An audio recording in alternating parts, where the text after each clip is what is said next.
We're back with a clash between Tyranitar and Arcanine, and great! Awesome start to this video. I used Stone Edge mostly because it had already intimidated me, so I didn't want to make it any worse, but apparently the accuracy has to have its word to say. So, let's try this again. It can't keep missing eternally. There we go. That's more like it. Now, let's see. Is that going to be enough to kill it, though? Yeah! Good! It's a critical on top of that. Yeah, Stone Edge is probably the most inconsistent move ever. It misses 20% of the time, but it criticals just as often. So, yeah, high risk, high reward, I suppose. And here's the ace Pidgeot I was talking about earlier. I'm going to keep Tyranitar in just because, well, there's no good reason to switch. I think it completely walls Pidgeot anyway, so there's no good reason to switch. Is Stone Edge going to be enough to kill it, though? Remember, it's been intimidated, and it just barely survives. And Citrus Berry, which means, am I going to be safe from a full restore? Return? Okay, no problem. I can take a return. And it seems to be fully powered, too, because otherwise it wouldn't have done so much damage. And, okay, a little bit of Sandstorm damage. Please, no full restore. Please, please, please. Pretty please? There we go! It's over! And with that will come, in a few moments, the 16th and final badge in this game. And it also seems like we have earned, well, I wouldn't say earned Blue's respect, because, yeah, look at that. But I suppose it's as close to respect as you can get from this guy. Here we go. Earth Badge, which is the only Kanto badge with the property of enabling a certain HM, which, well, way to take the words out of my mouth, man. And I'm also going to get the TM92, that would be Trick Room. Oh, this is why I kept having it used on me by those underlings. Okay, now, I just want to reiterate, I have defeated Blue. I have every badge in the game. But, very important but, we are nowhere near done with this LP. I have a very long list of things that I want to do before this is over. So, we're going to be getting started on that today, I guess. Now, first thing I'm going to do, since I have the ability to use Rock Climb, but I don't have the HM, we're gonna go get that HM, shall we? Because, well, if you remember, Professor Oak told us that right on cue, as if we needed a reminder. You don't have to say anything, I know better than anyone else, blah, blah, blah, blah, blah, blah, blah. But, yeah, I guess he's calling me to remind me, yeah, as I was about to say, to remind me that he has the Rock Climb HM to give me, so you completely forgot, yeah, sure, right. You told me that you'd give it to me if I defeated all the Kanto gyms, and it's been like 30 seconds since it's been done, so honestly, don't be too hard on yourself. Now, I just want to check out something. 19 Pokeballs. Okay, that's good. That's because I'm going to have a few Pokemon to catch. First and foremost, I'm not gonna do this quite yet. First things first, I'm gonna go get my Rock Climb HM, and after that, I'm gonna think about doing something with it. And excuse me while I heal my Pokemon as well. It's just that, you know, I took a rather hefty beating, all things considered, in there. Most of it was from the underlings. That's right. The underlings were more of a problem than the leader. Ouch! So, let's head over to Pallet Town to claim our prize. Now, my plans, as far as Rock Climb goes, I'm planning on creating an HM slave specifically for getting through Mount Silver, since I don't want to lug 2 HM slaves in that dungeon, because it's long and it's rather difficult, all things considered. And the one Pokemon that fits the bill is an HM Slave that I used in a previous LP, namely Bibarel. So I'm going to be catching a Bidoof tomorrow since I can only do so on Thursdays. And this is what I'm going to be using for rock climb purposes. So, mandatory congratulations. No, you didn't sense anything. You were just talking out of your ass. Okay, but anyway, you had to come in here anyway because now I can actually go to Mount Silver since it's Professor Oak who's making the arrangements with the people over at the reception gate that would usually block the passage. But now that this is done, I can actually go to Mount Silver. Not that I'm going to do so quite yet, because there's also another reward that I don't think I've ever mentioned up to this point. Another reward that you can get for getting all the badges in Kanto. And our reward is in the Celadon condominium building. Yeah, this is the one with the 2 elevators that go to different floors. And now, I don't think this is the one. Is it? Why is this building so complicated? Leave it to freaking Game Freak to design their own building in such an ass-backward, inconvenient fashion!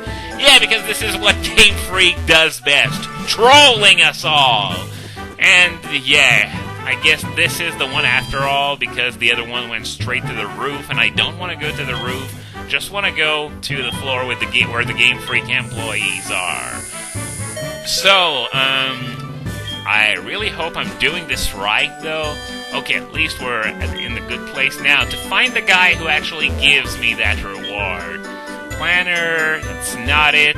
Okay, so this is the president. Okay, I don't think he's the one who gives it to me either. La la la, it's something we've already read, even though that's totally true. Sound designer! This is the guy, no doubt. So, what he's going to give me? He's going to give me a little gizmo that will allow the music to be turned back to its Game Boy Color state.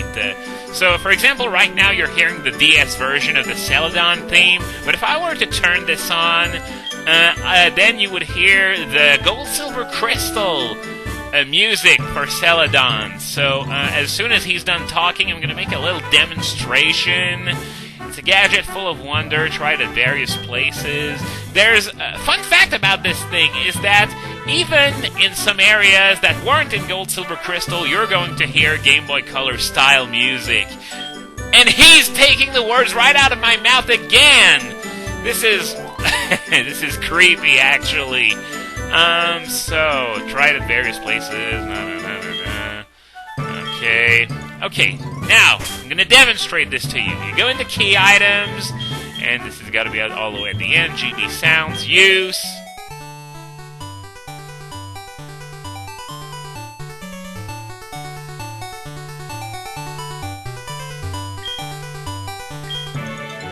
And there we go. You can actually walk around with this activated, and the music will be the same as in Gold, Silver, Crystal. Okay, now that this is done, I'm going to head over to the Viridian Forest. The reason being, if I want Lieutenant Surge's phone number, I have to show him a Pikachu. So that's right, I'm going to have to go over to the Viridian Forest and catch myself a Pikachu if I want to eventually get a rematch against Lieutenant Surge. This is one of the most tedious phone numbers to get alongside Claire and Blue, so I guess now would be the perfect time to do so. I believe Pikachu has a 6% appearance rate in Viridian Forest.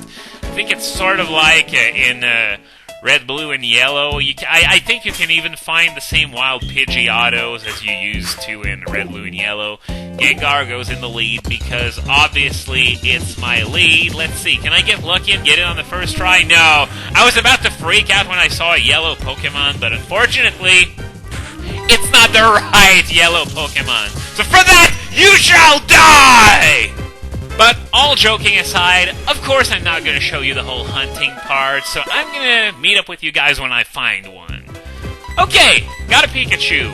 Didn't take too long, but okay, at least Hypnosis hit on the first try, which is awesome. So let's start flinging some regular Pokeballs at it. Dust balls, well, of course, they don't work at daytime, but even if they did, that would be sort of overkill to try and catch a level 7 Pikachu. I mean, I don't think its catch rate is that high, but I don't think it's that low either, so... Okay, let's try putting it to sleep again, because apparently it can't stay asleep for too long. And, yeah, this is really hard to commentate on, because this is nowhere near as thrilling as, say, a legendary catch or something like that, so... Stop getting out of my balls! This sounded really dirty, didn't it? Then again, whenever you use balls in a sentence, everyone's always going to be like, ha ha, you said balls, it's so funny. 1, 2, 3. Alright, there we go. 3 balls to catch a Pikachu. Now, there was absolutely nothing else that I intended on doing for today, so I'm going to do something that I don't really like doing, but I'm going to fill up this video with it nonetheless. I'm going to cheat with my computer's clock, and I'm going to get a few extra gym leader phone numbers, if you don't mind, so I will see you in just a moment.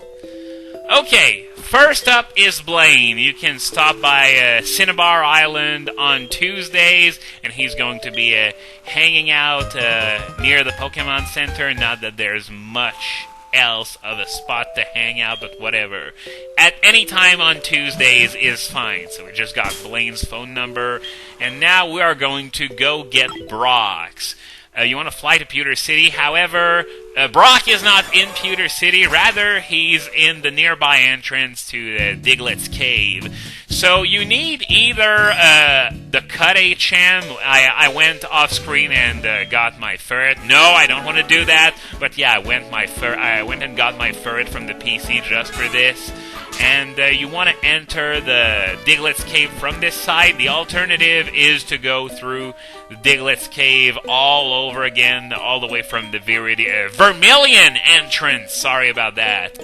Now, to get Brock's phone number, you have to come here between noon and 3 p.m. on any day will do, so it's a small window, but at least you don't have to wait an entire week if you miss your window of opportunity to obtain Brock's phone number.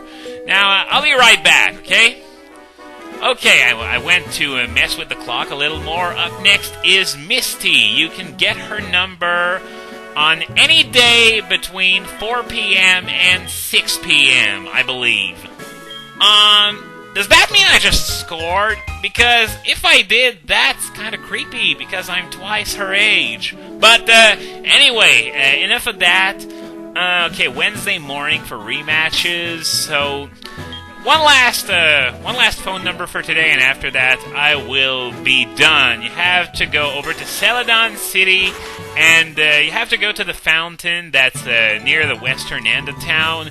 You can do this only on weekends from 3 p.m. to 5 p.m. So you can meet Erica and Jasmine here. Jasmine, of course, as usual, not saying a whole lot.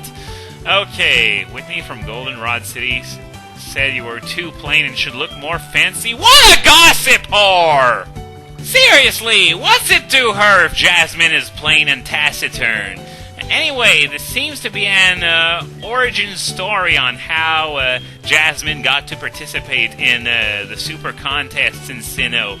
Because if you make it to a high enough rank, you're going to be able to compete with Jasmine and her Steelix there. Not that I would really care, because contests suck. Maybe I can bring myself to enter the contest. Oh, she will. How about a fancy light blue outfit with a cape on it? Like Claire or something? I figured as much, but Jasmine and Claire's outfit, that is a fan art assignment waiting to happen. And I'm not just talking about photoshopping Jasmine's head on Claire's body or something like that.